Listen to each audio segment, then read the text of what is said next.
In Black Trash by Charles Mills, Mills pointed out that race and space are interconnected. He points out that white polity has excluded people of color from the social contract, creating a difference between white and black space. Doing this, society operates within a racial contract rather than an unbiased social contract. Blacks were compared to black, disastrous, sinister, while whites were referred to as purity, beauty, and virginity. Because people of color are on the outside of the social contract, it means that black space are labeled by the white as being unworthy compared to white space. It was seen as blacks contaminated the whites. Blacks were also seen as not real human beings and no self-worth.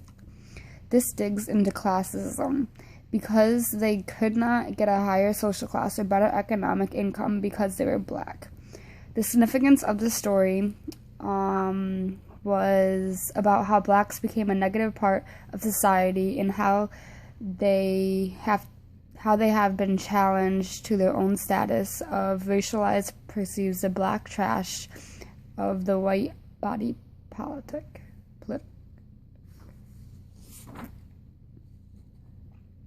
In Colored Property and White Backlash by David Frond. Frond talks also about social contract, in which he says it is a racial contract, characterized by the political domination of whites over non-whites, in which whiter persons are seen as more valuable than non-whites. The significance of the study was to show that race and politics are not easily separated. In the reading, the mayor of Detroit neighborhood made it difficult for blacks to own property, and whites in the community supported them. Black people did not own property, and if they did, they were often hated on by whites within the community. Blacks were often seen as a disturbance to property value, which led to white and black living. It was once normal for housing and property owners associations to fight to ensure that whites in suburban neighborhoods remained off limits for the black ghetto poor. This has made it difficult for people of the ghetto poor to use the skills that they may have to get a proper job in suburban areas. Owning property represented power. Real estate was inherently racist by nature.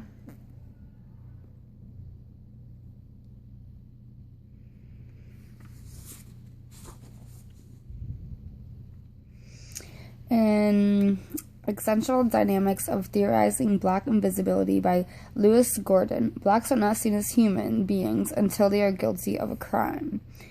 Blacks are being opposed and discriminated, leading to them feeling invisible. This ties with consciousness in how we see ourselves. This is broken down into being sadiist and masochist. Sadiist is denial of the body, in which you reject situations of life consciously.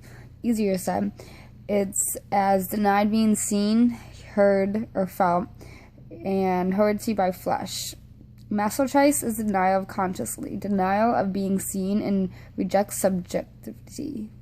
This means that they deny the fact that they can see themselves as seen by other people. Blacks were only subjective, not objective.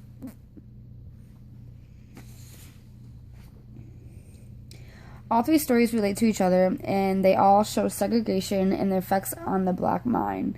They all deal with blacks in an anti-black world. This leads to racism and segregation, which turns into feeling invisible. Whites are all seen as superior and pure in all three stories, while blacks are seen as contamination.